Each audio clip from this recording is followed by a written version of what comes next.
Olá, primos e primas, sejam bem-vindos ao podcast Conversas de Chuveiro, o podcast que fala sobre finanças pessoais e investimentos em português. E hoje tenho uma notícia bombástica para vocês. Conseguimos raptar o senhor do banco para nos revelar os segredos de como é que nós podemos burlar quem nos quer burlar. Para isso temos a presença habitual da Mary. Olá, minha querida. Olá, tudo bem? E a presença do senhor do banco, ou Pedro. Olá, Pedro. Olá, bom dia, tudo bem?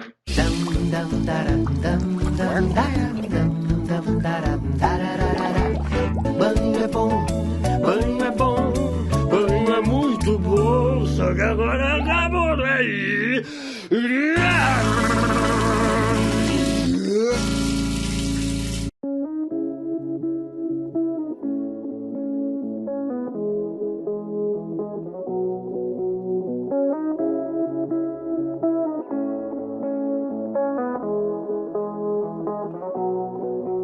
A primeira coisa que nós vamos fazer aqui é só uma pequena apresentação de quem é o senhor do banco ou quem é o Pedro para os primos, para ficarem a conhecer antes de entrarmos aqui naquilo que é a sério. Ora bem, então, o senhor do banco, isto é Eu sou intermediário de crédito, criei o senhor do banco há 4 anos, depois de 10 anos a trabalhar na banca, e quando resolvi sair da banca, que estava um bocado farto daquilo, para ser sincero, resolvi criar o senhor do banco, que é um intermediário de crédito e cujo trabalho na prática durante o dia é ajudar as pessoas a conseguir melhores condições de crédito à habitação e também simplificar um bocadinho aquele discurso difícil dos bancos, aqueles palavrões que a malta não percebe nada, e tenho vindo a tentar ver se consigo desmistificar um bocadinho estes palavrões grandes que os bancos têm, essa dificuldade que as pessoas têm em perceber aquilo que os bancos dizem.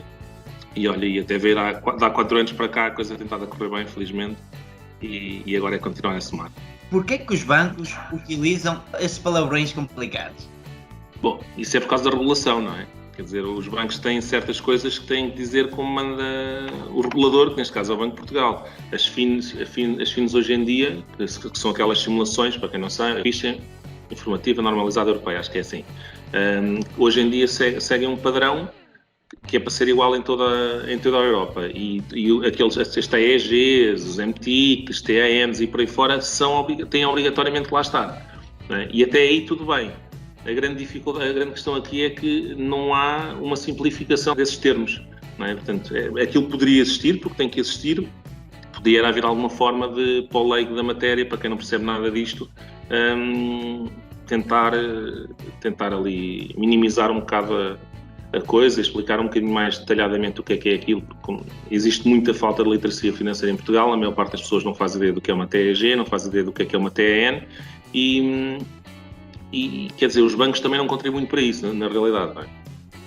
É a malta de fora, como eu e como vocês e muitos outros, é que depois andamos aqui a tentar simplificar estes palavrões para quem não percebe disto conseguir entender mais da matéria. Assusta aqui um bocadinho é a palavra do prémio. É um dos palavrões que existe, onde as pessoas pensam que o prémio vão ganhar dinheiro e afinal vão pagar.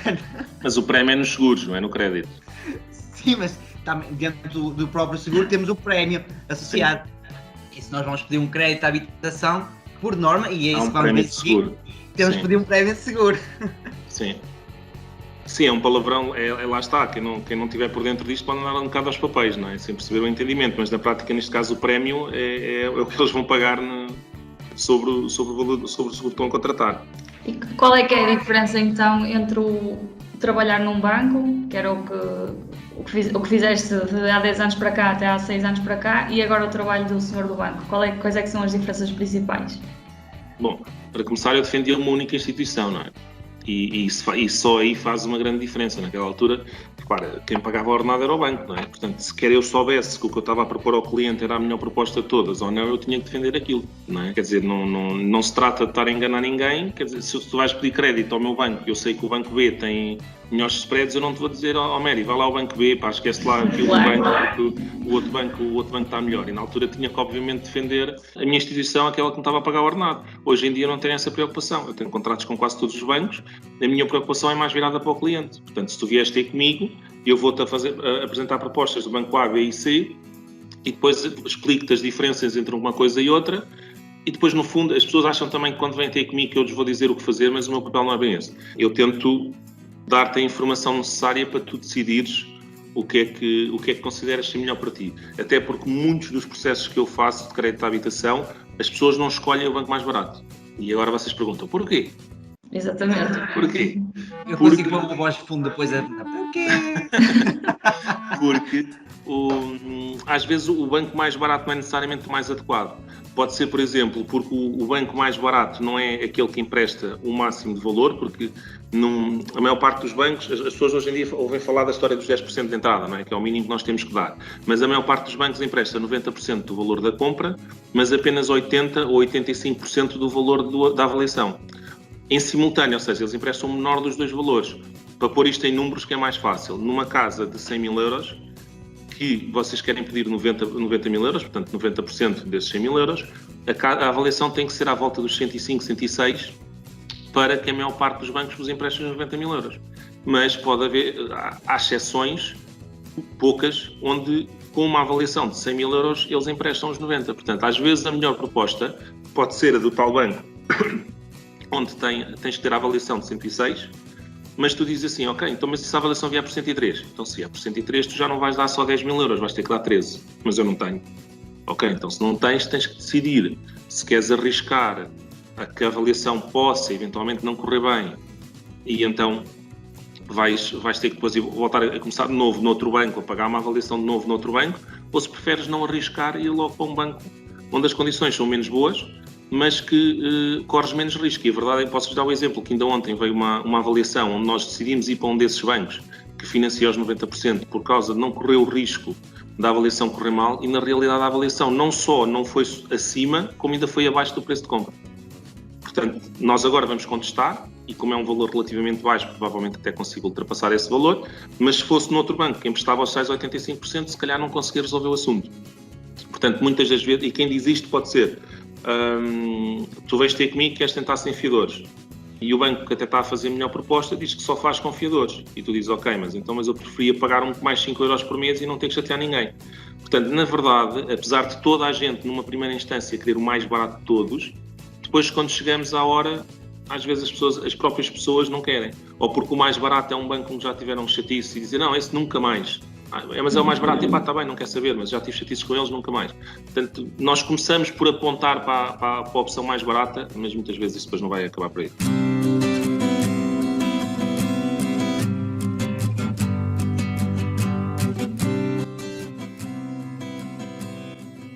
E é verdade que o histórico num banco pode ajudar no crédito, porque há assim essa ideia de convém ter um historial de Depósitos. Exatamente, porque nós Sim. no outro dia, eu e o Pedro estivemos aqui a falar sobre isso, que é, para o banco que vê os meus extratos, eles acham que eu não tenho dinheiro, porque eu invisto praticamente tudo o que recebo, deixo na conta praticamente o mínimo, ou seja, para eles que só conseguem ver isso, eu praticamente não tenho dinheiro disponível. Eu não sei se lá está, se o histórico interessa ou se podemos ver um banco que nunca tínhamos tido conta para ter o crédito de habitação. Podem e devem ver sempre todos os bancos, quer tenham lá histórico ou não. Agora, pode de facto fazer diferença, principalmente em processos onde as coisas são mais difíceis. Como, por exemplo, ontem estava a falar com um cliente sobre isso. Há muita gente que recebe muito mais do que aquilo que está declarado, não é? Mas isso hoje em dia não conta para nada. Tu tens um ordenado de 1000 euros declarado e o que conta são um ordenado de 1000 euros. Tu ganhas mais 500 euros em dinheiro, não vale nada. Mas se tu depositares esse dinheiro na conta, ainda que o banco não possa oficialmente escrever na proposta a dizer, olha, eu vou aprovar o crédito à Mary, porque apesar dela declarar 1000 euros, ela recebe mais 500 euros. Nas situações onde está ali no limite, ou seja, tu tens que cumprir determinados rácios, não é? Impostos pelo Banco de Portugal, a DSTI não pode ultrapassar os 50%, mas o facto de não poder ultrapassar os 50%, mas isso não significa que toda a gente que tenha 49,9% vai ter o crédito aprovado. Okay? Porque quando está no limite, é quando os bancos começam a dizer não aceito, ou então aceito, mas só com fiadores, e isto depende muito de caso a caso. Mas, se calhar, o teu banco pode dizer assim, ok, está nos 48%, Mas nós até sabemos que há ali dinheiro a mais. Nós não estamos a falhar, não estamos a aceitar a mais dos 50, portanto pode ser a diferença entre te aprovar a ti e não te pedir fiadores ou não. Mas isso não significa que no outro banco tu não conseguisses também. Porque a questão de tu teres dinheiro no outro lado, não é? Tu investes em plataformas de trading e por aí fora. E tu podes perfeitamente, quando vais fazer o crédito, apresentar um extrato numa posição dessas poupanças. E um banco novo que não conhece de lado nenhum consegue ver que tu tens esse dinheiro. Que é outra coisa que a malta às vezes, quando vai pedir crédito à habitação, gosta de esconder o que tem. Porque tem 100 mil euros investidos e só quer dar 20 mil euros de entrada. E então não quer esconder o resto porque acha que o banco lhe vai pedir. Isso não é assim que acontece. O banco tem interesse em emprestar o mais possível, só que o banco quer emprestar com segurança. Se tu demonstrares que estás a dar 20 mil euros de entrada e ainda te sobram 80 mil, estás a demonstrar que tens capacidade financeira para se alguma coisa correr mal. Portanto, se calhar ele empresta-te mais facilmente os, por exemplo, 180 mil num cenário de 200 mil euros de compra, estás os tais 20 mil de entrada, que são 10%.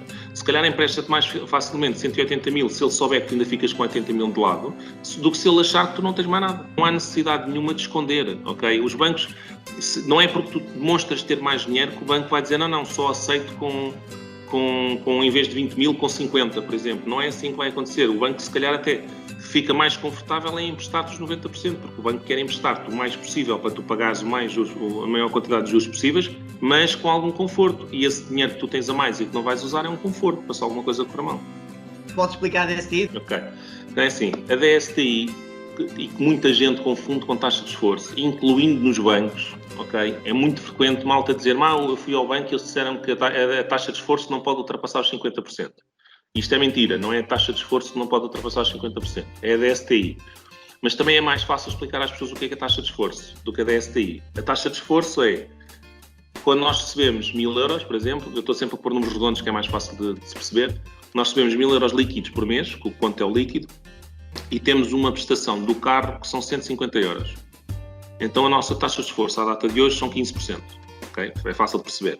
E eu tenho uma prestação de 150 euros e vou pedir mais um crédito de habitação, onde a prestação são 250 euros. Então eu somo os 150 aos 250 e vou ficar com uma taxa de esforço de 40%. A DSTI tem em consideração a taxa de esforço, mais uma previsão da subida da Euribor, no caso da taxa variável, mais um valor médio de encargos em função do agregado familiar. E aqui pesa imenso, na DSTI, pesa imenso ter um filho, 2 filhos, 3 filhos, 4 filhos, faz uma enorme diferença. Portanto, um casal que ganha 2.500 euros por mês, sem filhos, tem capacidade para um patamar, e um casal que ganha 2.500 euros por mês, com 2 filhos, tem capacidade para muito menos. E os dois ganham exatamente o mesmo, mas eles, para o cálculo da DSTI, os filhos pesam muito. E então, por isso, a taxa de esforço de referência normalmente anda entre os 30 e os 35. Porque a taxa de esforço de referência é fácil de calcular, a DSTI não, porque de banco para banco isto varia. Por isso é que nós chegamos ao banco A e o banco A diz, para vocês eu empresto até 150 mil, vamos ao banco B, o banco diz empresta até 160 e vamos ao banco C e o banco C diz que empresta até 170, porque eles calculam de forma diferente. E eu não sabendo o que é que eles consideram cada um deles, porque não sei, na prática nem os gestores bancários sabem, porque eles metem a informação no sistema e o sistema diz a DSTI é 47. Portanto, eles não sabem exatamente o que é que está por trás para conseguirem fazer aquele cálculo à mão. E mesmo para mim torna-se difícil. Portanto, eu quando vou, se vocês me disserem para o Pedro, ganho X, como é que é? Consigo ou não consigo? Eu foco mais na taxa de esforço, porque eu já sei que entre os 30 e os 35 vamos chegar mais ou menos à DSTI dentro dos 50. Eu ia perguntar aqui, a Euribor que vocês utilizam neste caso para calcular, é a 3 meses ou a 6 meses? Depende do banco, mas atualmente já nenhum está a fazer a 3 meses, nos créditos novos. Há muito crédito a 3 meses em Portugal, mas são créditos antigos. Atualmente os bancos usam ou de 6 ou de 12. Mas também não é bem opcional, tu não podes chegar lá, quer dizer, não podes. Teoricamente deverias poder, mas o banco diz não, nós só estamos a fazer a 6 meses ou só estamos a fazer a 12 meses. Pronto. E ou queres, não queres, vais a outro banco. Mas aí o banco não fica a perder. Que eu pergunto isto porque na tal situação que nós estávamos aqui a falar dos créditos e tudo mais, eu passei por essa situação quando fui ao banco. Eu tenho uma outra empresa de transportes e eu quando fui ao banco fui lá pedir um empréstimo bancário e por acaso o gestor de conta saiu-me com a tal situação, mas você não tem dinheiro na conta. Saiu-me com a situação, você não tem dinheiro na conta. Eu disse, pois, porque o meu dinheiro entra e da mesma maneira que sai. Não vai estar aqui a fazer nada, a não ser sala. E ele, então foi aí que ele me disse também da tal situação, mas se um dia quiser pedir um crédito, não tendo dinheiro na conta, nós podemos rejeitar. Eu assim, sim, mas você rejeita, mas o seu colega ali ao lado, por acaso está disponível para me dar um crédito. Pois. A situação é essa. E eu, agora pegando na última frase que o Pedro utilizou, neste caso, que o banco quer é que nós paguemos mais juros, como é que os primos que nos estão a ouvir, como é que eles podem fazer para pagar menos juros no crédito à habitação? Isto agora falando em termos de amortizar o crédito. Qual é a melhor opção? É eles pagar, quando eles vão amortizar à prestação mensal, ou seja, reduzir dos 250 para os 180 por mês, ou reduzir ao número de anos, a bater neste caso, ao crédito em si? Bom, no crédito à habitação isto não é bem uma opção. No crédito à habitação, quando nós amortiza sempre a prestação, reduz sempre a prestação, o prazo mantém-se. Nos créditos pessoais e automóveis é que, dependendo da financeira, algumas dão a opção e outras assumem logo a redução do prazo e mantêm a prestação. No crédito à habitação, por norma, não é isso que acontece. É por defeito, se amortizarmos 10 mil euros, reduz a prestação e mantém o prazo. Isso não significa que nós não possamos, depois de amortizar a prestação, chegar ao pé do banco e dizer, olha, temos isto há 40 anos, como baixei agora a prestação, queria ajustar mais ou menos ao que estava e quero reduzir para 38 ou para 37. Eu, pessoalmente, não concordo com isso. Ok? Porquê? Porque os prazos do crédito à habitação são prazos muito longos, não é? 30, 40 anos. E até lá muita coisa vai acontecer. Nós em 2009, e eu já estava na banca, 2009, 2010, tivemos Euribor a 5%.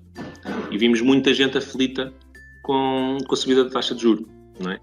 E se tu agora estás bem na tua vida, vais amortizando e vais reduzindo o prazo e vais mantendo a prestação porque tens capacidade para pagar, sei lá, 400 euros por mês e vais reduzindo o prazo, às tantas estás com 20 anos, não é? E depois tens um problema daqui a 10 anos, um problema de saúde, ficas desempregado, uma dívida enorme que apareceu, qualquer coisa, e ficas com a corda ao pescoço e vais ao pé do banco outra vez e dizes assim, olha, isto agora está a correr mal, eu quero voltar a aumentar após 30 anos. O banco pode dizer que não. Percebes? Enquanto que se tu fores amortizando e reduzindo sempre a prestação, até podes estar a pagar já só 25 euros por mês. Não importa. Desde que tu tenhas a capacidade para a diferença para os 400 euros e metendo de lado para depois ir amortizando, que diferença é que faz? Vais amortizando na mesma. E se alguma coisa correr mal, tu não estás na mão do banco. É porque em 2009, 2010, quando isto aconteceu, e a malta que tinha prazos curtos foi à banca pedir para aumentar os prazos para reduzir a prestação, nós tínhamos a faca e o queijo na mão. E as instruções que nós tínhamos na altura era para dizer, ok, mas tu queres aumentar o prazo, nós aumentamos. Mas estás com spread de 0,3, nós vamos aumentar para 0,8. E ou tu aceitavas e reduzias um bocado a prestação para ver se conseguias manter, ou não aceitavas e perdias a carga. Portanto, estavas literalmente na mão do banco. E não, era o banco onde eu trabalhava, eram os outros todos, ok? Não é um banco específico, todos eles estavam a praticar o mesmo. Aproveitavam esses pedidos de alterações para mexer nos spreads, porque os spreads na altura estavam baixíssimos. Os antigos, e eles na altura, os spreads novos naquela altura eram de 4%, para quem quisesse fazer crédito, não é? Mas havia muita gente com spreads de 0,3, e 0,25 e 0,4. E nessa altura foi uma oportunidade para os bancos começarem a dizer, ok, então, mas se vocês querem mudar as coisas, é porque se nós não quisermos mudar o contrato, o banco, se tiver tudo cumprido, os produtos e não sei o quê, o banco nunca vai poder aumentar o spread. Mas se nós chegarmos e dissermos que queremos mudar alguma coisa, o banco tem legitimidade para dizer que quer mudar também o spread. Ou nós aceitamos, ou então não aceitamos, e o banco também não é obrigado a aumentar o prazo. Portanto, eu pessoalmente prefiro manter o prazo como está e reduz a prestação. Se nos sobra mais ao fim do mês, só temos que ter a capacidade para pegar esse dinheiro e meter de lado e depois continuar a amortizar. Ou a investir, enfim, dinheiro parado na conta à ordem e que não está lá a fazer nada como tu disseste. A malta acha que é muito bom ter saldos médios de 5 ou 10 mil euros e só significa que estás a dar dinheiro para o lixo. Esses 5 ou 10 mil euros estavam na conta à ordem e devias estar a investir. Para quem está a começar, neste caso, para quem está a preparar o seu fundo de emergência, e nós já falámos aqui no podcast, os primos podem voltar ali aos primeiros 2 ou 3 episódios, nós falamos sobre isso. Para quem está a começar, neste caso para o Pedro, ou para o senhor do banco, qual é que seria a melhor opção para eu colocar o meu dinheiro a render alguma coisa de maneira, embora que não vá combater a inflação, isso em termos de produtos bancários, mas onde é que seria a melhor opção para eu colocar a minha reserva de emergência? Olha, a minha está em depósito a prazo, que rende 0. Mas essa fortuna toda. Mas a ideia do fundo de emergência também não é propriamente estar a ganhar muito, não é? Porque nós sabemos que para nós ganharmos mais temos que arriscar alguma coisa. e o fundo de emergência é suposto estar para se eu amanhã precisar e mexer. Portanto, não é uma coisa que me preocupe rentabilizar. Agora, tudo o que seja acima do fundo de emergência, então aí é mesmo para arriscar. Seja naquilo que for, ações, fundos, ETFs, aquilo que for. Eu, pessoalmente, neste momento estou mais virado para o mercado imobiliário, que também é uma área que eu domino muito mais, e o que eu junto é para comprar casas, para dar entrada de casas, para depois comprar para arrendamento. Queres colocar alguma questão, Mary? Tu andas aí à volta dos arrendamentos? Sim, eu tenho uma questão que, lá está, nós no caso de habitação secundária, que é o caso de um imóvel para arrendamento, aí as percentagens que os bancos emprestam já são mais reduzidas, ou seja, nós temos 20% de entrada, mas aí também então aplica-se o valor da avaliação do imóvel, também pode fazer com que o valor seja superior. Okay. Os 20% é o mínimo, mas são poucos os bancos em Portugal que emprestam 80% da avaliação, no caso da habitação secundária ou habitação para arrendamento. Normalmente emprestam 60% ou 70%. Portanto, apesar dos 20% de entrada, se tu fores para um banco que empresta 60% do valor da avaliação, isso significa que ao banco dás 40% de entrada, ou então compras uma casa com os 20%, mas tens que ter uma avaliação 20% acima, que seria um excelente negócio e que, na verdade, hoje em dia está cada vez mais difícil. Pedro, existe alguma artimanha que nós podemos ter do nosso lado na hora de pedir um crédito? Isto para quê? Para conseguir ter melhores taxas, não é? Porque o que nós muitas vezes nos deparamos é quando vamos pedir um crédito, quer seja, nem estou a falar tanto de crédito à habitação, estou a falar mais de crédito pessoal, nós deparamos com logo ali uma folha pré-definida e que muitas das vezes as pessoas nem questionam os produtos que estão lá dentro. Ou seja, há lá seguros que estão envolvidos e que muitas vezes nem são obrigatórios. E é um bocadinho sobre isso que eu queria falar. Como é que eu, utilizador normal, como é que eu posso pedir um crédito pessoal ao banco de maneira a não estar a pagar tanto quanto o banco quer? Ou um crédito pessoal. Pessoal, Sim. O crédito de habitação é sempre mais complicado. Não, eu acho que é igual, não é? Na prática, repara, isto é um bocado como tudo o resto na vida, não é?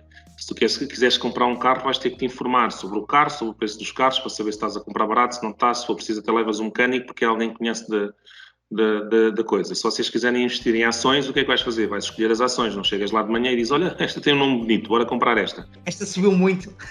É o que acontece muitas vezes. Esta está a subir muito, bora comprar. Pronto, mas é assim, na prática, o que eu quero dizer é, tu tens que saber, tens que ter conhecimento, não é? A única forma de tu saberes isso é antes de ter com o teu banco, já ter estudado as propostas, que é para quando eles meterem aquilo à frente, tu saberes ver se aquilo é uma coisa que vale a pena ou não. E depois então dizer, olha, o que tu disseste, ok, vocês não emprestam, mas ali do lado emprestam e com melhores condições. Portanto, não há grande segredo, não é? Tu tens é que saber, tens que ter conhecimento sobre aquilo que estás a fazer. Eu costumo dizer à malta, quando está à procura de casa, que a procura de casa tem que virar um part-time. Tens que todos os dias chegar ao trabalho e ir ver o que é que há, o que é que entrou de novo, porque é a única forma de, quando tu encontrares a casa que gostas, de saber se está a um preço barato ou caro. Não é? Tu não tens formação nenhuma em imobiliário, mas tu não precisas ter um curso, não precisas ter 5 anos de faculdade em imobiliário para saber se uma casa está cara ou não. Precisas é de acompanhar o mercado com regularidade para saber que todos os dias andaste a ver casas T3 naquela zona a 200 mil. Apareceu-te hoje uma a 180, está barata. Se apareceu uma a 220, está barata. Se a média é 200, tu consegues perceber isso. Só que a única forma que tu tens de o fazer é andar a acompanhar o mercado. Nos créditos é um bocado assim. As pessoas vêm ter comigo, qual é o melhor banco? Epá, se houvesse só um banco melhor que os outros todos, eu não trabalhava com os outros. Nem tinha trabalho, não precisava, não é? Eu metia no coisa malta, o banco A é o melhor para todos. Pronto, ia toda a gente ao banco A e eu não precisava de fazer mais nada. Não é? Mas não é assim que a coisa funciona. Para já, as coisas mudam nos bancos e nas financeiras no tempo. O que isto quer dizer é que hoje o banco A pode ser o melhor banco e daqui a um mês o banco B pode passar a ser o melhor banco. Portanto, por isso é que eu nunca dou nomes de bancos, por isso é que eu nunca estou a vincular ninguém a um banco, porque alguém está a ouvir este podcast daqui a 6 meses e diz, olha, o senhor do banco disse que o banco A é que era bom, mas daqui a 6 meses se calhar já não é o melhor, já o banco B, o C e o T, que entretanto estão mais agressivos no mercado, porque querem ganhar mais cota de mercado e têm uma campanha de crédito à habitação ou qualquer coisa, e então nessa altura estão mais competitivos. Portanto, a única coisa que tu tens a fazer é comparar. Antes de ter com o teu banco, tratas de pedir simulações a outros, ou procuras um intermediário de crédito que o faça, e quando tiveres várias propostas na mão, então vais por fim ao teu banco, que é para perceber se depois a proposta que eles estão a fazer ou não é de facto competitiva. Porque ao contrário daquilo que as pessoas pensam, muitas das vezes a proposta do nosso banco não é a melhor. Porque os bancos acham muitas vezes que aquele que já é cliente já está na mão, está no papo. então não precisa andar a baixar muito o preço. Há um Diz-me. bocadinho de resistência à mudança. Eu acho que, lá está, é o confortável, tem aquele banco, às vezes se calhar nem sequer se procura noutros, quando na verdade se calhar poupava-se milhares de euros ao longo de um crédito de 40 anos. E repara, por exemplo, a questão dos seguros, que o Pedro já tinha dito que há seguros que não são obrigatórios. Há uns que são obrigatórios, mas não é obrigatório de fazeres pelo banco, não é? Mas existe uma coisa com a história do spread, pois, mas eu disse que ia fazer o seguro fora e eles disseram logo que aumentava o spread. Ok, aumentavam para quanto? Não disseram. Então como é que tu sabes se compensa ou não compensa? É porque se calhar a diferença era, em vez de teres um spread de 1, tinhas 1.1 e pagavas no final do prazo, sei lá, estou a pensar assim num exemplo, tipo 150 mil euros, se calhar no final do prazo isso significa 3 a 4 mil euros a mais. E se forem duas pessoas de 35 anos, fazer o seguro pelo banco ou fazer o seguro pelo banco, se calhar ao final de 40 anos significa 20 mil euros a mais. Portanto, estás preocupado em poupar 3 mil euros em 40 anos, quando podias ter poupado 20. Okay? Isto são contas reais, eu já fiz isto para não sei quantos clientes, portanto, não é uma coisa que eu estou assim a tirar para o ar. Não sei, obviamente, os números de cabeça ao cêntimo, mas é mais ou menos esta ordem de grandeza, estas diferenças. O problema qual é que é? É que se tu não tiveres essa informação, tu sentas-te em frente do teu banco e dizes, mas eu queria fazer os seguros fora. E eles, em vez de dizerem que aumentam de 1 para 1.1, dizem, pois, mas olha, mas isto aumenta logo para 1%, para 1,5% ou para 2%. Não é? E depois, na realidade, muitas vezes não é assim. Só que uma pessoa não está informada, dizia, não, mas aumentar para 2% nem pensar. Não, então não quero, deixe estar, faça os seguros convosco. Porque as pessoas não estão informadas. A questão é essa, é a falta de informação. Pedro, falando aqui neste aumento então das taxas, qual é o limite que o banco pode aplicar, neste caso, se eu chegar e pedir para fazer o seguro fora? Ele pode realmente aumentar 1%, 2%, ou existe ali um limite máximo que pode ser aplicado? Não, porque eu tenho conhecimento, não há um limite máximo legal para ser aplicado. Mas quer dizer, hoje em dia, se te propuserem 1,5 que seja, é ridículo. Há de certeza alternativas mais competitivas, não é? Agora não há propriamente um limite para isso.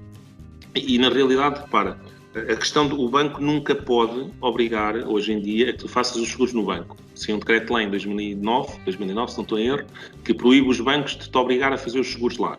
O problema é que esse decreto-lei não diz nada em relação aos spreads. Então o que os bancos passaram a fazer foi a vincular os seguros aos spreads. Pronto, agora, lá está. O que tu tens que fazer é usar a concorrência. Tu tens que ter noção que se o banco A não faz e o banco B também não, há de haver o C ou o D que fazem.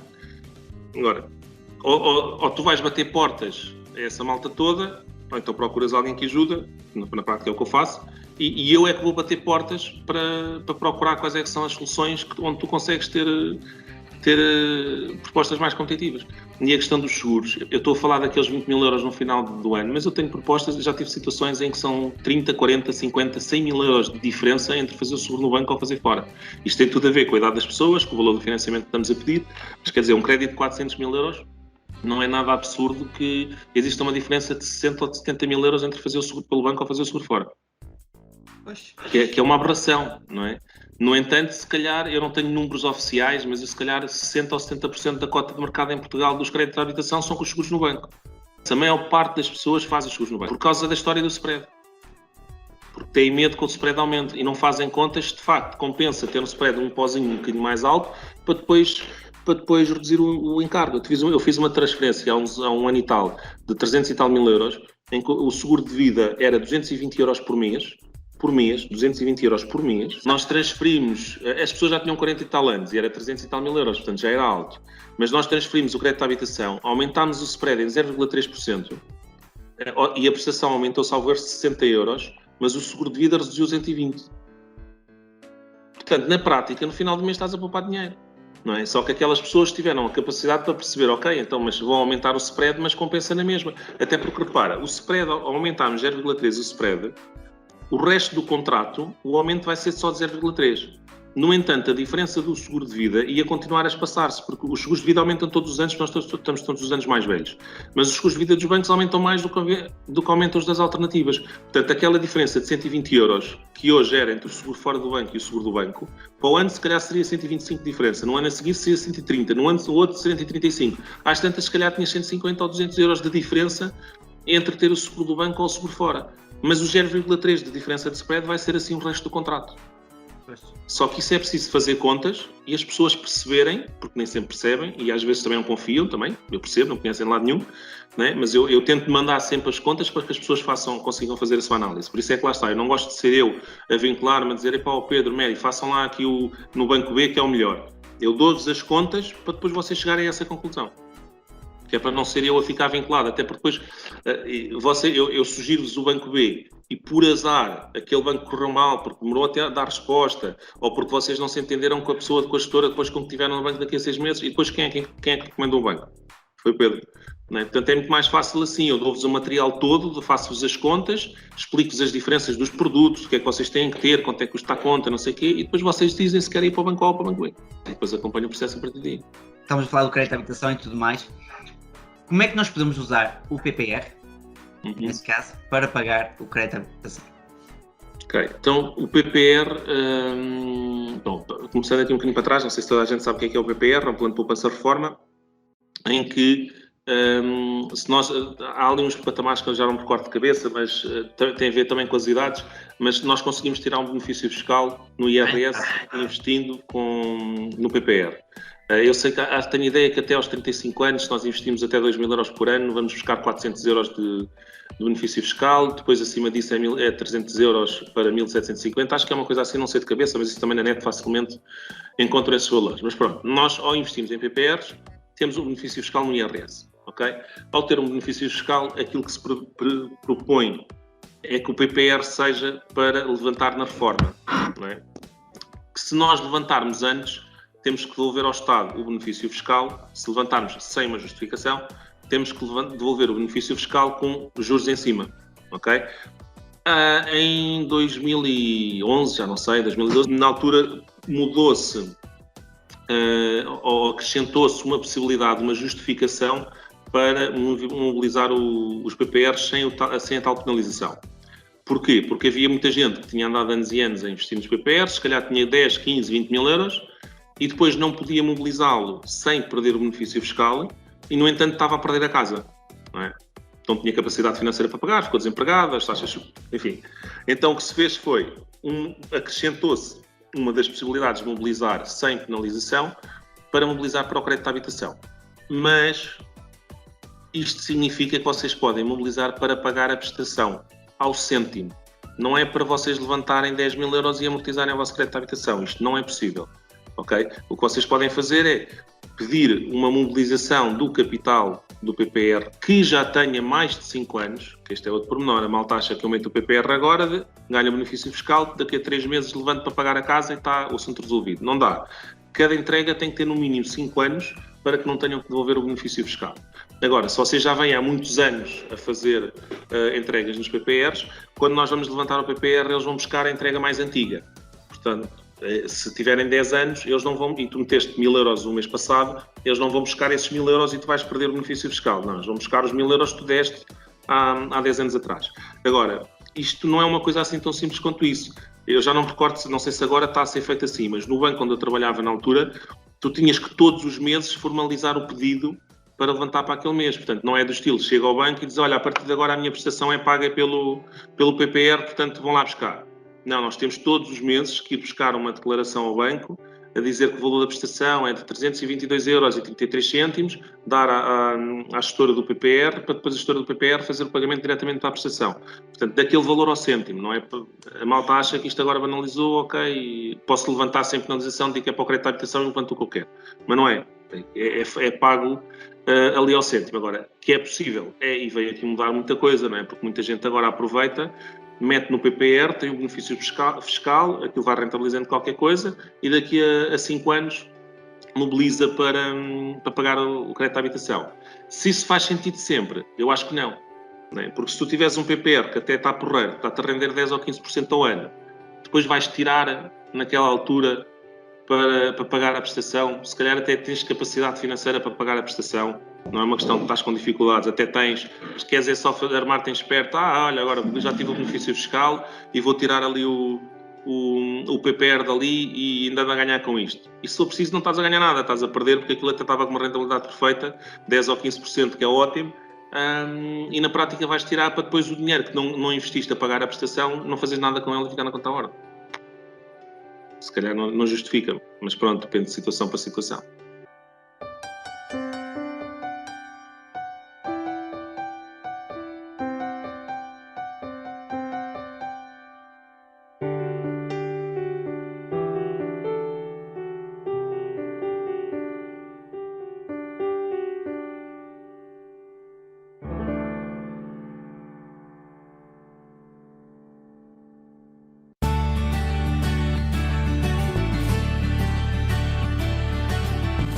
Nós tínhamos aqui também uma pergunta sobre taxa fixa e taxa variável. Neste momento, tudo o que está a ser feito é taxa variável, não?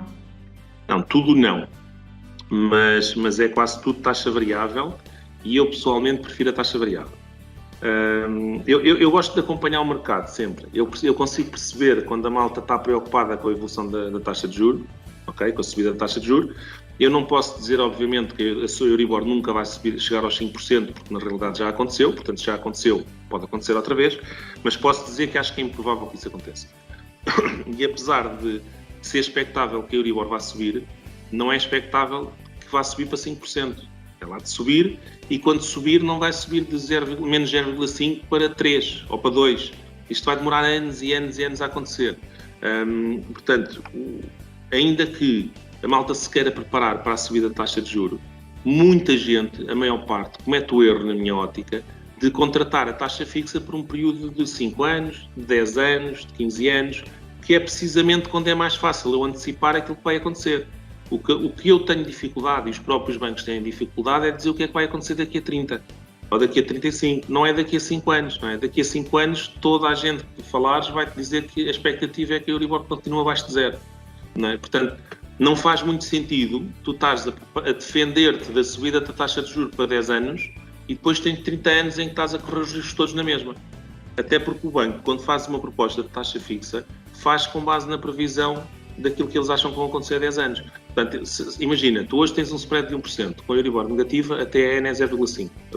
A Euribor anda mais ou menos no 0,48%, 0,50% negativo, portanto, a TAN, que é a taxa de juros efetiva que tu vais pagar, excluindo outros custos, era 0,5%.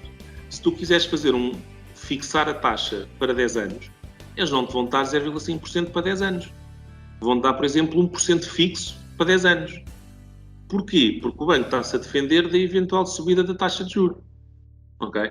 Portanto, agora, se o banco está a fazer uma proposta de 1%, o que tu tens que pensar é, o banco te vende dinheiro. Se o banco achar que esse 1% que está a propor lhe vai dar prejuízo, não te propõe 1%, propõe 1,1 ou 1,2%. Agora, repara, porquê é que tu achas que tu tens mais informação do que o banco para achar que aquela taxa vai ser vantajosa para ti? É que se tu olhares aos últimos 5 anos, imensa gente que fez taxa fixa está hoje arrependida. E depois vem ter comigo para fazer transferência, só que não há bancos nenhuns que paguem os custos da transferência quando a taxa é fixa. Porquê? Porque depois há outra questão, é que a comissão de amortização antecipada é de 2% em vez de dizer 0,5%, portanto é 4 vezes mais alta. Okay? Depois há outra questão que eu faço muito, principalmente quando é malta jovem. Eu estava a pensar na taxa fixa e não sei o quê. Mas queres taxa fixa há quanto tempo? Há 40 anos. Então, mas tu vais ficar 40 anos nesta casa? Epá, não me digas isso, eu daqui a 5 ou 10 anos quero mudar para outra casa. Para que é que tu queres fazer uma taxa fixa há 40 anos se a tua ambição, a tua expectativa é daqui a 5 ou 10 anos comprares uma casa maior, liquidares este empréstimo, não é? Porque tu não podes transferir um empréstimo para o outro, que é outra pergunta que me fazem. Tu tens que liquidar este empréstimo e fazer outro. Vais ter que pagar 4 vezes mais de comissão. Para que é que estás a defender a 40 anos se a tua expectativa é daqui a 5 ou 10 mudar de casa? Não é? Pode acontecer que não consigas. Pode, mas tu também hoje mais ou menos sabes como é que está a evoluir, conheces o teu perfil, se poupas, se não poupas, dá para nós termos mais ou menos uma noção. Agora, eu consigo compreender quando tu me dizes, ok, então mas eu não posso fixar a taxa para 40 anos. Aí é diferente. Porque a 40 anos é muito difícil de prever para mim e é difícil de prever para os bancos. Muita coisa pode acontecer. E fazendo a 40 anos, sei lá, uma TAN para 40 anos anda à volta de 1,7, 1,8, ou seja, mais do triplo da TAN com a Euribor, com a taxa variável, hoje. Agora, há 40 anos, se calhar isso a dada altura vai dar lucro. Okay? E mais do que o lucro, pode ser a situação da Euribor começar a subir até um ponto onde determinadas pessoas não conseguiriam pagar e tu, como fizeste há 40 anos, imaginas-te a viver naquela casa os 40 anos ou mais, então estás segura. não é? E eu consigo compreender que tu me digas que queres estar segura, pronto, não queres saber se vais poupar dinheiro ou não, queres estar segura, porque tu também pagas o seguro do carro a vida toda e esperas nunca disputar com o carro e não tens que usar o seguro. Portanto, eu aceito que as pessoas vejam isso como numa ótica de segurança, não propriamente de poupança. Agora, acho que não faz sentido absolutamente nenhum fixar as taxas 5 ou 10 anos e depois o resto do período todo, que é quando é mais difícil prever o que é que está a acontecer, vais ter taxa variável como os outros todos.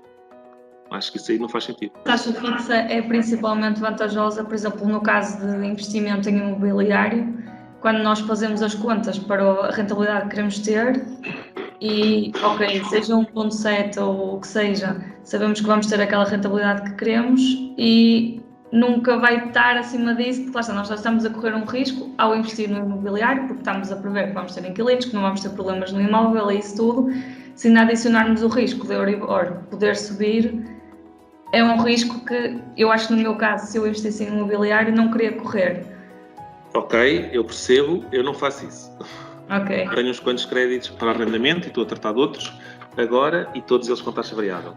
Mas eu percebo o que tu queres dizer, não é? É menos o risco que nós vamos ter, porque nós já temos o risco do inquilino não pagar, de estragar a casa por aí fora, de Euribor subir e por aí fora. Mas, sei lá, eu nas casas, imagina, eu tenho uma casa arrendada por 550 euros, onde pago 170 euros por prestação. E a regra é mais ou menos esta. Portanto, eu pago 160, 170 euros por prestação e as rendas são de 500 euros para cima. Portanto, para além de eu ainda ter margem para uma subida da Euribor, não é? Todas elas, a renda líquida, já tirando os 28% de imposto, é normalmente cerca do dobro daquilo que eu pago da prestação. Portanto, eu tenho ali uma margem significativa para a Euribor subir, para se por acaso um deixar de pagar, a renda do outro paga o outro crédito mais aquele. Portanto, é uma coisa mais ou menos controlada. Mas isso também depende muito do tipo de investimento que tu vais fazer, porque há malta que compra casas de 200 mil euros para arrendar a longo prazo, e eu acho que são para isso. Claro. Não percebi. Estou de acordo. Pois, mas é assim, mas imagina, eu tive uma cliente que quis comprar uma casa de 200 e tal mil euros para arrendar, que arrendou por 900 euros. É certo que a senhora já estava a pensar também, se um dia depois eu quiser ir viver para lá, é uma casa que eu gosto, uma zona que eu gosto, e pá, tudo bem. Mas a ideia nos próximos anos era arrendar. Quer dizer, ele arrendou por 900 euros uma casa de 200 e tal mil euros, e se calhar uma casa de 100 conseguia em alguns sítios arrendar por 600, não é? Ou seja, comprava duas com 200 mil euros e ainda sobrava, e recebia 1.200 de renda em vez dos 900 e ainda tinha o risco dividido por duas pessoas. Portanto, não faz muito sentido quando a malta quer comprar para arrendar e depois vai querer comprar casas de 150, 200, 250 para depois colocar num bocado de arrendamento. A rentabilidade é muito maior quanto menor for o preço da compra. O que é mais vantajoso nesse caso para as pessoas que procuram investir? É investir através do banco ou é investir através de uma corretora? Nós já sabemos aqui a resposta deste lado. Agora queremos ouvir da boca de alguém que já esteve naquele lado, do lado lá do balcão, a poder explicar aqui o que é mais interessante, o que é mais vantajoso. É investir através do banco, como muita gente faz, ou é procurar então uma corretora externa e fazer esse investimento? Eu não sou a melhor pessoa para te responder, porque eu não trabalho com corretoras, porque eu neste momento não estou focado nisso. Há de chegar à altura de lá chegar, mas neste momento tudo o que eu ganho é para aplicar no mercado de arrendamento. Para comprar, eu junto o suficiente para dar dinheiro de entrada e para pedir um crédito para arrendamento. E, portanto, não tenho investimentos a longo prazo de outras coisas neste momento. Mas eu diria que uma corretora faz mais sentido. Porque, para já, normalmente há corretoras onde as comissões são mais baixas ou não têm certas comissões, porque têm normalmente mais oferta do que têm nos bancos. Eu estou a pensar no banco onde eu trabalhava, por exemplo, era muito limitado. Não tinha acesso a uma série de mercados. Portanto, eu diria que as corretoras à partida seriam uma melhor opção. Mas provavelmente, se calhar, vocês até diminuem isso mais do que eu. Ter esse ponto de vista, porque lá está, muitas das pessoas têm o receio de... será que a corretora? Não, eu vou pelo banco, mas esquecem-se que existem muitas vezes as tais taxas que vão afetar toda a rentabilidade. Nós fizemos aqui eu acho que isso tem a ver com o medo da credibilidade ou não da corretora, não é? As pessoas não conhecem o nome, e têm medo de meter lá dinheiro e depois não tiram e depois o dinheiro desaparece e não sei o quê. Mas lá está, isso mais uma vez é falta de conhecimento, porque hoje em dia tu tens um batalhão de informação na net que tu vês uma corretora e tu consegues facilmente procurar um bocadinho, dedicas ali 30 minutos a pesquisar sobre ela e vais encontrar gente a falar sobre ela, a comentar se há ou não há custos, não sei o quê, e consegues arranjar uma série de informações sobre uma corretora para perceber também se existe alguma coisa má por trás daquilo ou se é credível e de confiança.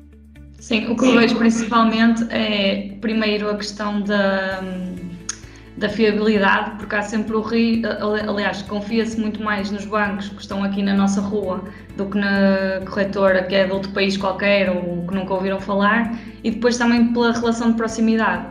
O que eu vejo nas pessoas que investem através de bancos é que podem descer a rua, entrar no banco, falar com o gestor de contas, esclarecer potenciais dúvidas, ou seja, parece, lá está, sentem uma maior segurança ao investir através do banco, mas lá está, depois há o reverso que é todas as comissões que vão pagar, muitos, eu já estive a ver, em alguns bancos, no mínimo 10 euros é o normal para comprar um ETF ou um fundo ou o que seja, só da comissão de compra, e que se estivermos a falar de um investimento de 100 euros por mês, 10% é para comissões. Se calhar temos de esperar 1 ou 2 anos para recuperar o dinheiro que pagamos na comissão.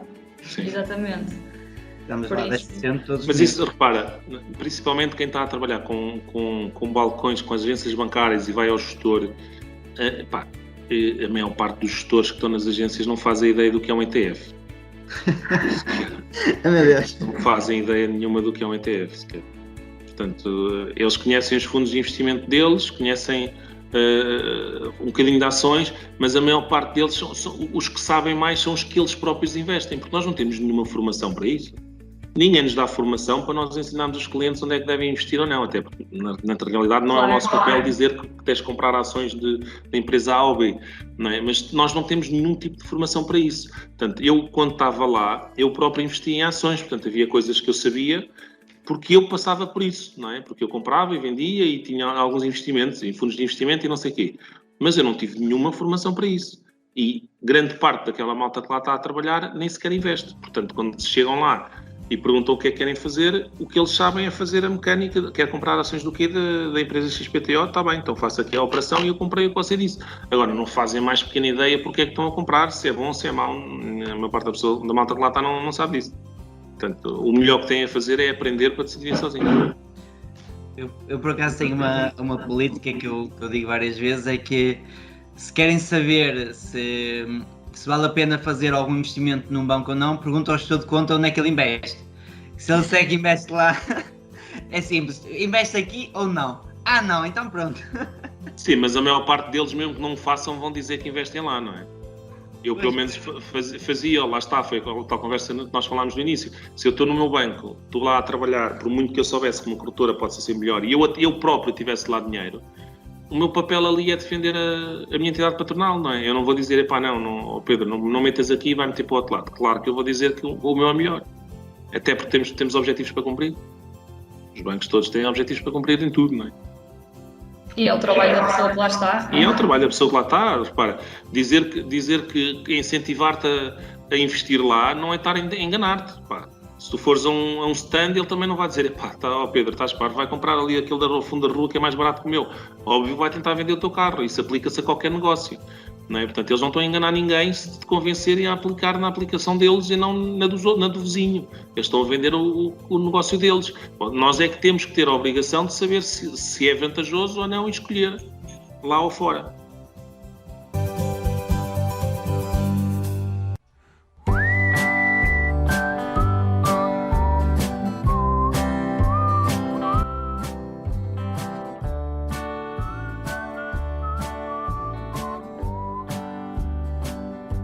Fugindo aqui do tema, uma pergunta muito direta. O que é que o Pedro gosta de ler? Ou o que é que gostas de ler? Assim, o dia a dia, o que é que eu não tenho muito tempo para ler. E quando leio, eu confesso que eu não adoro ler livros. Eu leio muita coisa na net sobre o que outras pessoas escrevem, de malta a quem eu reconheço capacidades, e no Instagram, e YouTubes e por aí fora, e vejo muito mais o que outras pessoas que que eu entendo que têm credibilidade, gosto de ouvir o que falam e ler o que escrevem. Livros eu não leio muitos, li há pouco tempo por recomendação, que foi Os Segredos da Mente Milionária, que acho que é muito, muito porreiro, não para tu aprenderes a investir, mas para tu mudares o teu mindset, para quem está a começar nisto, para perceber como é que tu deves pensar para começar a querer chegar a algum lado, porque muitas das pessoas que não chegam a lado nenhum é porque têm medo de arriscar e porque não têm essa dita mentalidade de arriscar, por exemplo. Uma coisa tão simples quanto isso. É uma coisa que me faz confusão a dizer, não, eu não vou investir em ações e fundos de investimentos porque eu não quero perder dinheiro. Está bem, mas há imensa gente que investe em ações e fundos de investimento e ganha imenso dinheiro.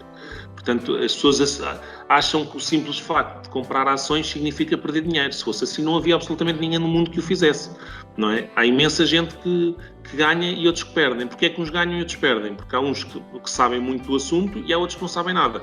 Obviamente, muita gente que sabe do assunto também pode perder, não é? Pode haver qualquer coisa no mercado, como já aconteceu nesta última crise de Covid e por aí fora. Eu, por exemplo, a última vez que comprei ações foi em abril do ano passado. Porquê? Porque houve Covid, aquilo tombou tudo, eu não tinha nada em ações naquele momento, só que tombou tudo e eu disse, olha, é a altura de comprar, não é? E então comprei, entretanto tive as ações até dezembro do ano passado, valorizaram 60% ou 50%, ou o que é que foi, já não me recordo, e eu depois vendi para comprar um imóvel. Mas quer dizer, num espaço de 7 ou 8 ou 9 meses, rentabilizaram 50 e tal %. Portanto, não é taxativo que tu investes em ações e vais perder dinheiro. Tens é que saber minimamente aquilo que estás a fazer. E isso tens que estudar, tens que investir em ti. Conhecimento. Tens que investir nos podcasts como este, que é para aprender alguma coisa. E que são grátis, não é possível? E que são grátis. Não, mas isso é o mais claro, é que tu tens uma quantidade de informação boa, espalhada, que é gratuita. Portanto, não há desculpa nenhuma para tu hoje em dia não aprender certas coisas. Tens imensa gente a dar conteúdo gratuito e de qualidade, e que muita gente não aproveita. Tem muito a ver, lá está a tal situação do mindset, muita gente, mas também muita gente que nos segue, e que acredito também que siga o Pedro, que entra lá, mas entra só numa questão de tipo, vou escobilhar e... Nós temos turistas, todos nós temos turistas que entram no Instagram, nós falámos disso há pouco tempo.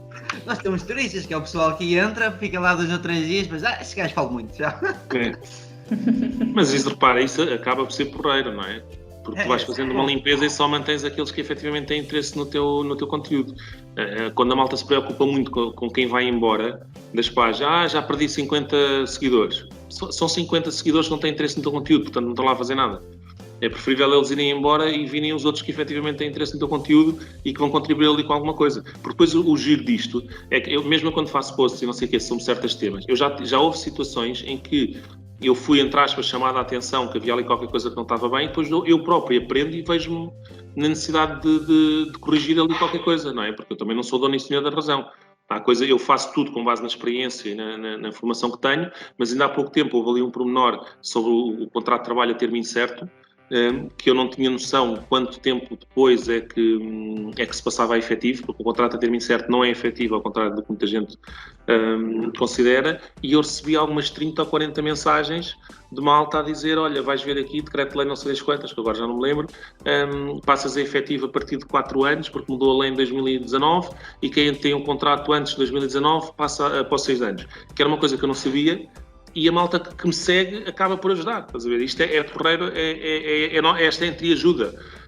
Eu não tenho que saber tudo, não é? Eu se calhar amanhã ponho qualquer coisa e entra a média ou entras tu e vão lá e corrigem aquilo que eu estou a dizer e depois se for preciso eu vou às vossas páginas e acrescento qualquer coisa a um conteúdo que vocês já fizeram e isto é que é porreiro, é nós aqui andarmos a contribuir todos para o mesmo. Sim, e quem ganha com isto é quem nos chega a todos. A ideia nem é nós inventarmos aqui a roda, a ideia é fazermos aqui o update à roda, digamos assim. Claro. Fazer aqui um update. E simplificar, porque no fundo a informação está disponível para toda a gente, ou seja, nós tivemos de aprender em algum lado. Claro. Agora, lá está, o que nós fazemos depois é condensar e traduzir para português corrente e acessível a toda a gente e no fundo, sim, lá está, tornar a informação mais simples. Traduzir o financeiro para português. É um bocado disso. Pedro, agora aqui uma pergunta. O que é que costuma cantar no chuveiro? Epá, eu, felizmente para os meus vizinhos, eu não canto nada. Porque eu para cantar também, esquece Ou lá do isso. carro, alguma coisa que gosta assim de fazer mais? Epá, eu não sou muito de cantar, até porque lá está, sou uma miséria. Canta mais a minha filha agora, quando vamos no carro, ela com 3 anos tenta cantar as músicas que já conhece. Normalmente faz só lá e depois dá mais qualquer coisa. Ela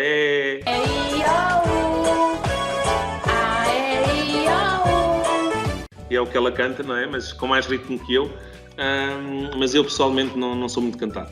Até porque eu não, sei lá, não tenho assim gostos musicais específicos. Eu meto no rádio e ouço o que tiver a dar e acabou. De qualquer das formas, já conseguiu pôr a Pedro a cantar. A mim? Com lá. A imitar a filha. Pronto. Mas ela canta melhor que eu. Depois vais perceber ali para o meio como é que isso funciona. Pronto, está bem, ok. Tranquilo. Agora, para terminar, se calhar perguntava que conselho é que darias a alguém que está a começar? Alguém que está agora na procura de casa, que está a pensar, ou seja, que vai ter de pedir um crédito de habitação. O que é que essa pessoa pode fazer? Olha, a primeira coisa é, que já referi há bocadinho, é tornar-te aquele part-time no imobiliário, não é? Porque antes do crédito, antes do crédito não, vá. Na realidade eu até prefiro que as pessoas vejam o crédito primeiro. Se calhar vamos voltar por aí. E pode ser esse o conselho até. As pessoas devem primeiro saber até que ponto é que conseguem ir, perceber se têm capacidade ou não para o crédito, que é uma coisa que acontece imenso, é tu ires começar a procurar uma casa de 200 mil e quando vais ao banco afinal não consegues crédito para 200 mil. Isso pode ser por dois motivos. Pode ser porque não tens capacidade financeira ao nível da taxa de esforço, ou pode ser porque até tens capacidade financeira ao nível da taxa de esforço da DSTI, mas depois tu não tens capital suficiente para tudo o que é preciso, porque, sei lá, um crédito de 200 mil euros, uma casa de 200 mil euros, implica pagar 9 mil euros sensivelmente em custos totais. E ainda no outro dia falava com uma senhora que achava que os custos eram 2.500 euros para uma casa de 200 mil euros. Portanto, ela estava a contar com os 20%, os 20 mil euros de entrada, que eram os 10%, mais os tais 3 mil e tal euros. E não estava a contar com os outros. Portanto, tem que haver aqui uma gestão das duas coisas. Portanto, é importante, antes de começares a procurar a casa, perceber se tens ou não capacidade de crédito para aquilo que pretendes. Depois, quando fores procurar a casa, fazer o tal part-time, dominares a coisa, andares sempre em cima para controlares se aquilo que estás à procura é de facto está a preços aceitáveis ou não. Obviamente está tudo caro, mas dentro do caro há uns mais baratos que outros. Okay? Portanto, tens que tentar chegar lá e depois quando chegar à fase efetivamente de avançar, primeira coisa, é muito raro ser compensatório fazer os seguros no banco. Muito raro. Só para idades de 20 e poucos anos, valores baixos de crédito, é que poderá eventualmente ser compensatório. Qualquer pessoa com 30 anos vai ser sempre mais barato fazer seguro de vida fora do que, pelo menos o seguro de vida, porque as diferenças são muito mais expressivas que multirriscos, vai ser sempre preferível fazer fora ou não. Se por acaso estás convencida que não, provavelmente estás errada. Mas depois é isto fazer contas, é comparar com os outros bancos todos, então procurar, sei lá, o senhor do banco ou assim que faz isso. Exatamente. Onde é que as pessoas te podem encontrar nas redes sociais? As mais ativas são a do Facebook e do Instagram, que é só procurar o Senhor do Banco, mas também estou no LinkedIn e tenho o site, senhordobanco.pt. Portanto, é relativamente fácil chegar a mim, se precisarem. Mary, vocês podem encontrar a ti nas redes sociais? No Instagram, fire.pt e no meu blog, www.damadeuros.com. Recente, com 1 mês e meio. E a ti, Pedro? A mim podem me encontrar nas redes sociais, Pedro Mó Gomes, ou então o primo da França, que só aparece um. Mas há imensos, então em agosto aqui. Então. De meias e chinelos. Pronto, meus queridos, acho que vamos nos dar por terminado o nosso podcast. Bem, primos e primas, muito obrigado por terem ficado desse lado, nos acompanharem ao longo desta hora e 10 minutos, sensivelmente. Foi um gosto ter-te aqui, Pedro. Mary, mais muito obrigado pelo convite. Ficas bonita escondida. E vemo-nos num próximo episódio. Pedro, obrigadíssimo. Obrigada, Pedro. Até uma Tchau. próxima. Tchau. Adeus.